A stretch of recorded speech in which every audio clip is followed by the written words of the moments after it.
Hello, my creative friend. Welcome to Creatives on Fire. Are you oh so tired of the constant struggle to keep up on social media? Do you wish you had more time freedom to actually be creative? Well, listen, I'm Melanie Ferguson, a creative business coach and multi-six-figure online creative business owner who's made so many mistakes growing my blog and social media to hundreds of thousands of followers, only to look up and have very little to show for it. Once I put my head down and added a few key systems and strategies, everything changed for me. In this podcast, I'll be sharing my proven systems and shortcuts, turning those followers into paying customers. So if you're ready, let's take your online business to the next level and leave all the overwhelm behind. Welcome back to the podcast, you guys. This week, I am so excited to have Miss Stephanie Leleux. She has the business Returning Grace. Stephanie, welcome to the podcast. Thank you so much for having me, Melanie. Appreciate it. You're so welcome. Did I say the name right? Yes, Lila.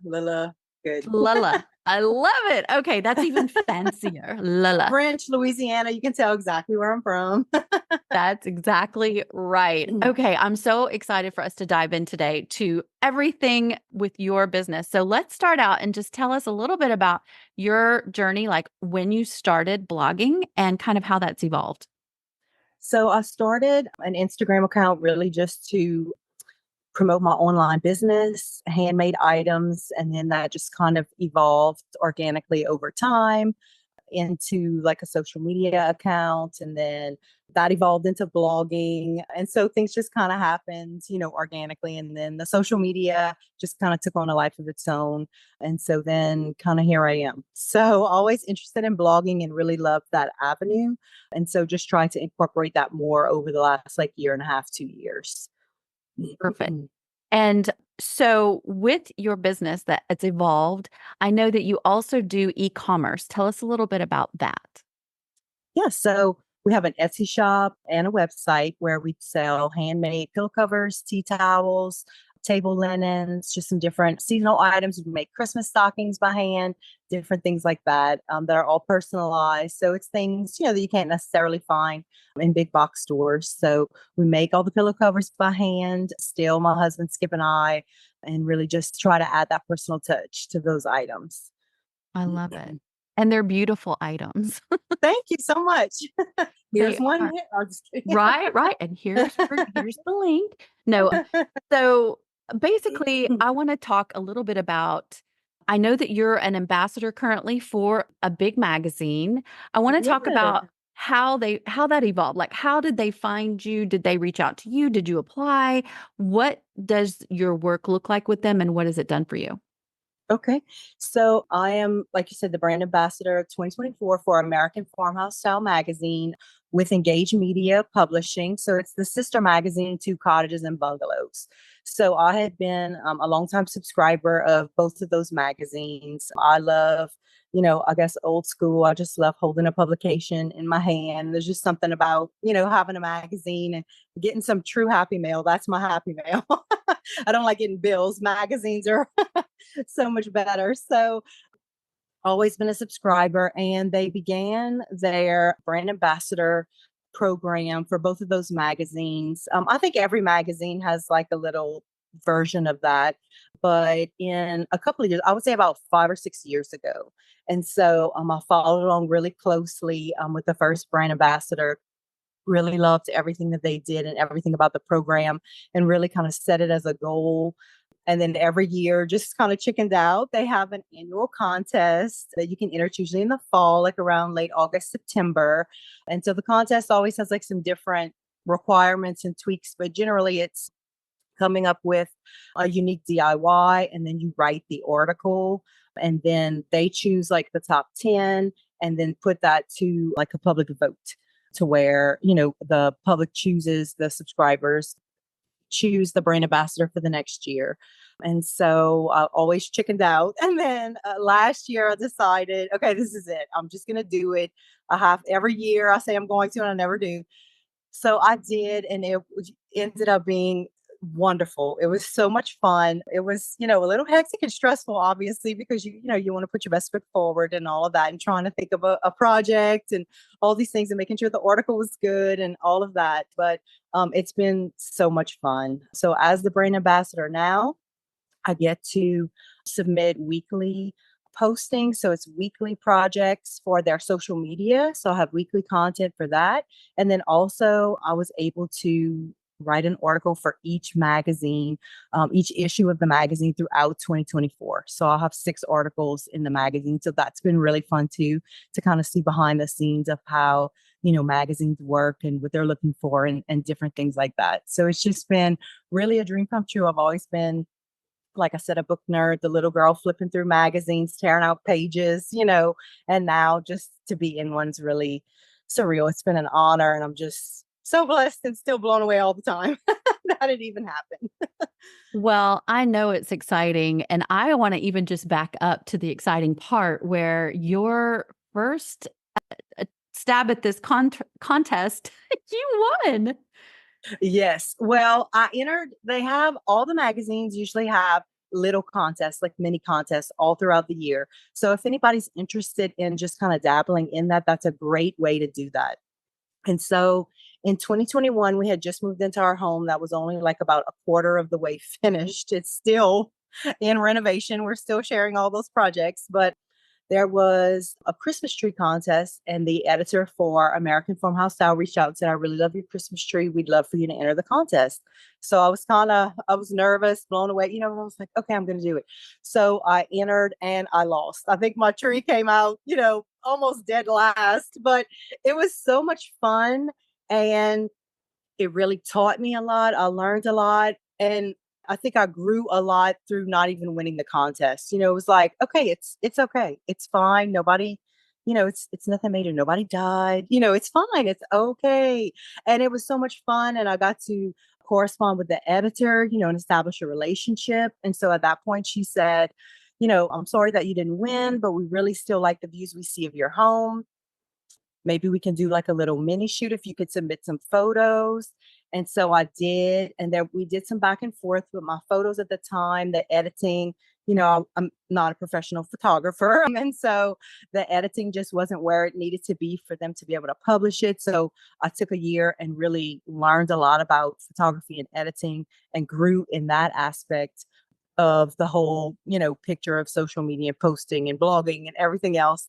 And so that I think really helped me and gave me the confidence, I think, even to do the brand ambassador, because I felt like, okay, I could, I understand now what pictures they're looking for, the quality that they need, the editing that they're looking for, and I think that I could submit these, and then be okay. And so that really kind of gave me the confidence, to go ahead and do that. So that is something I think with social media that's overlooked. We all, if anybody is interested in working with magazines, I think it's still very important and relevant to post still photos. Everything's video and reels and all that stuff, but magazines want to see views of your home in still photos. They want to see the details. They want to see a full on view of the room. A lot of times reels are so quick, you don't really get the full visual of the space and the styling and everything else. So I know that, every platform is pushing video, but I think it's still important to work in some still photos in there just to show your ability to, take photos and your photography skills, and then also be for them to see your space and really decide if it's something that they'd like to incorporate into their magazine. I love those tips. Those are gold, Stephanie. Yeah.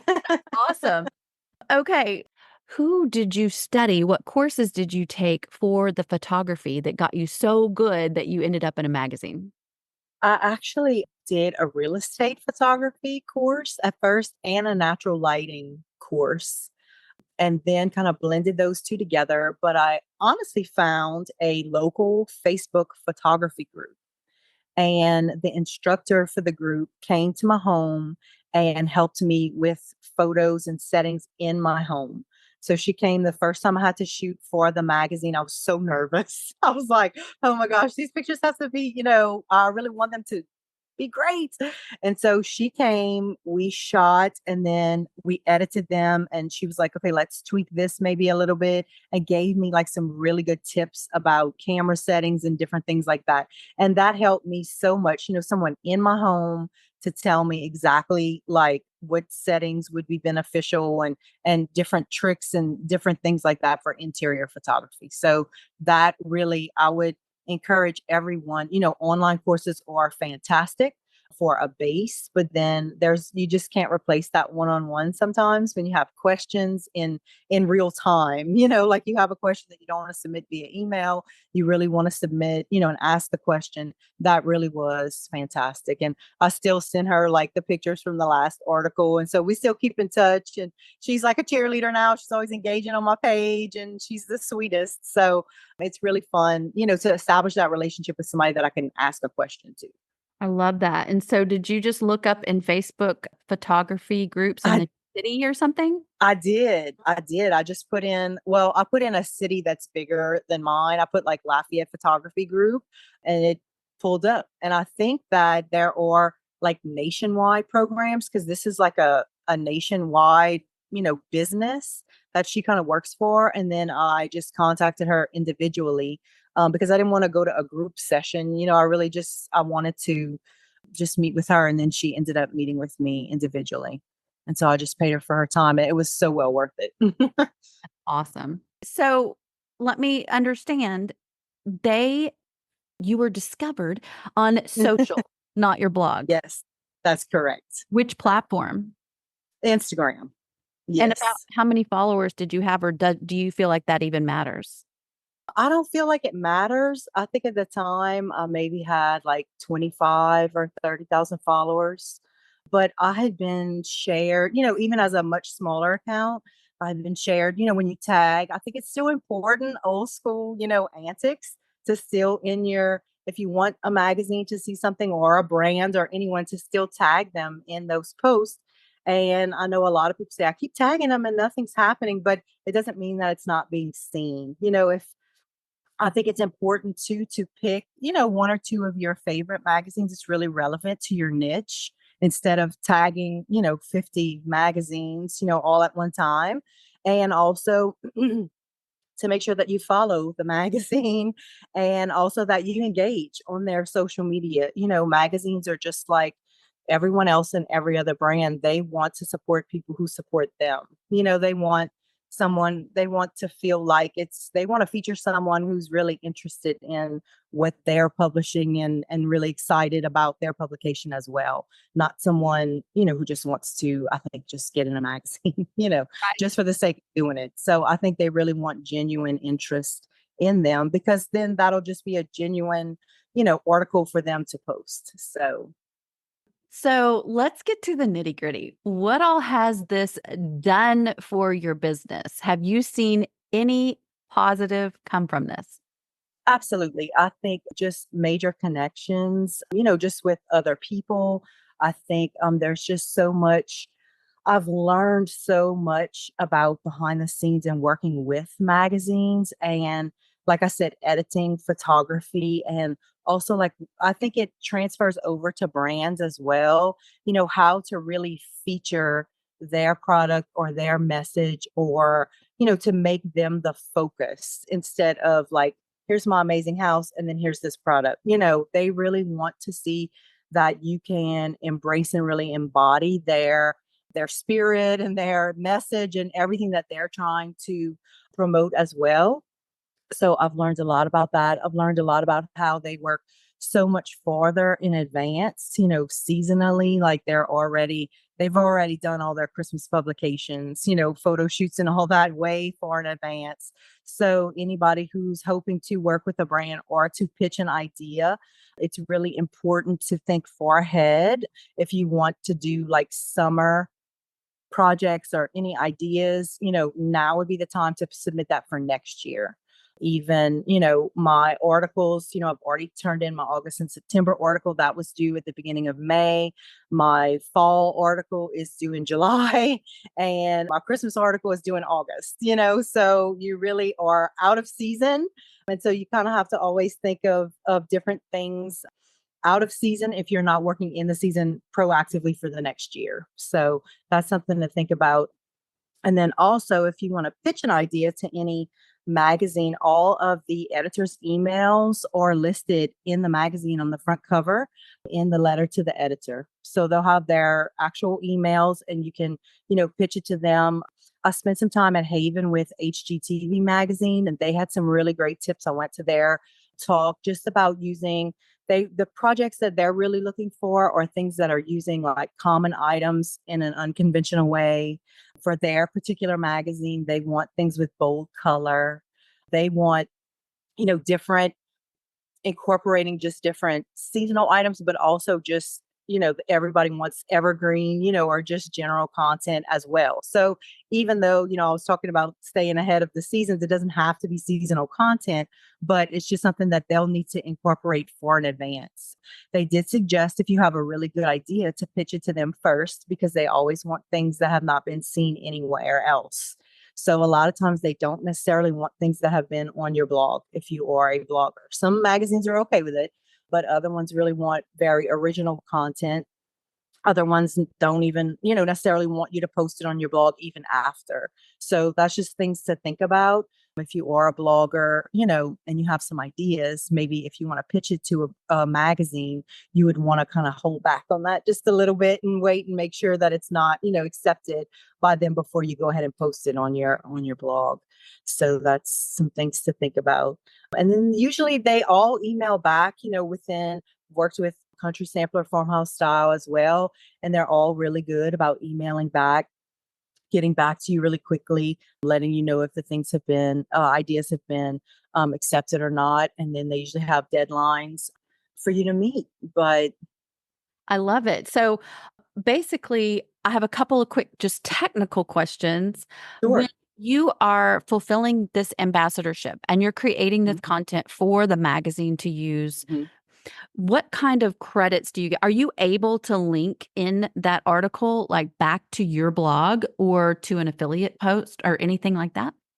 I am able to, if I make a blog post, link back if it's an article that's online. They don't publish all of their articles online. So a few of them have been and others have not.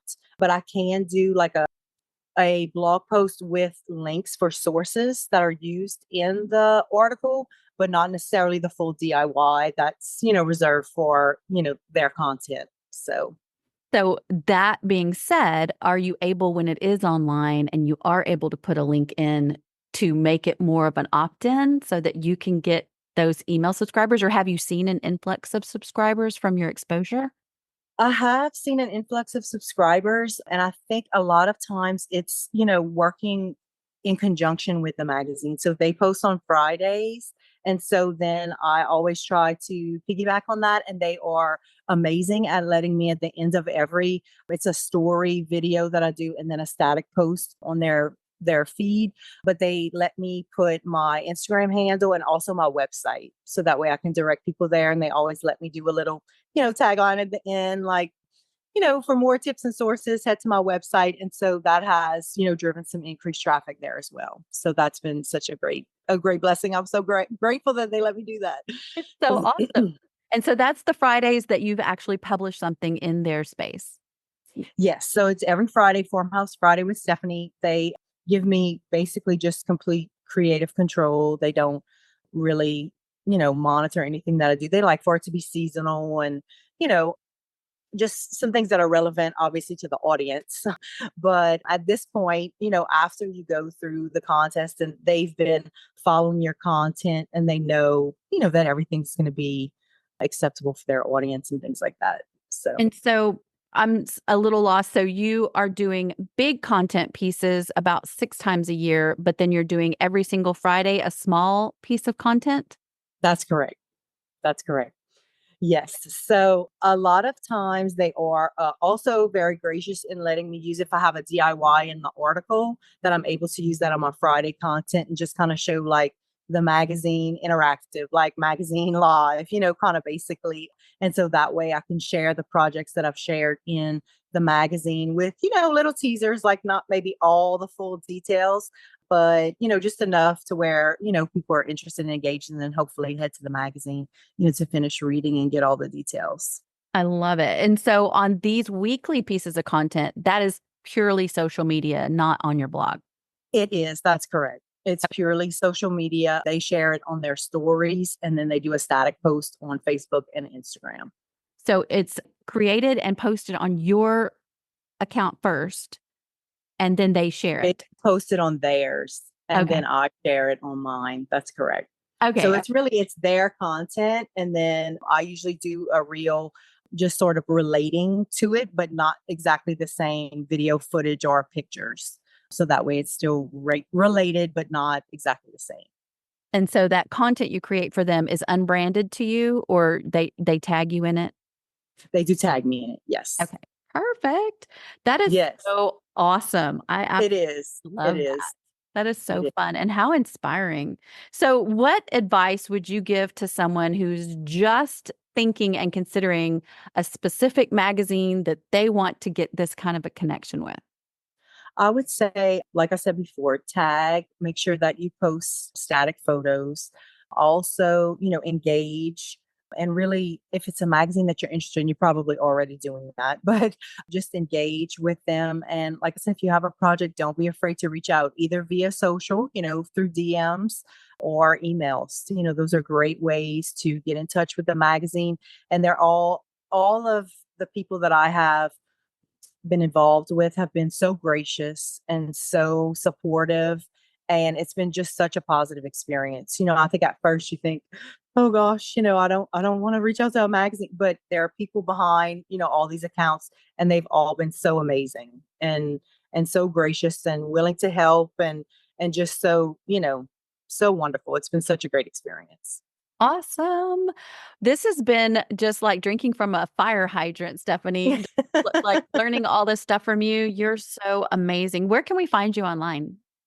So at returninggrace.com and then also on Instagram at Returning Grace, Facebook at Returning Grace, YouTube at Returning Grace, all the places.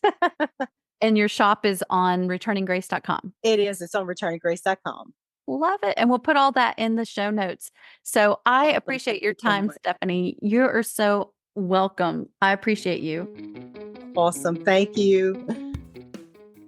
Thank you so much, my friend, for tuning in each and every week. If you learned something new or were inspired from today's episode, I would be incredibly grateful if you would take a minute and just leave a review.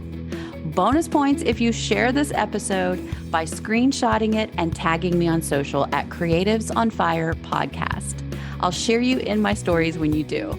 In the meantime, keep rocking your business and don't forget, no one else will ever be you. And that is your creative superpower.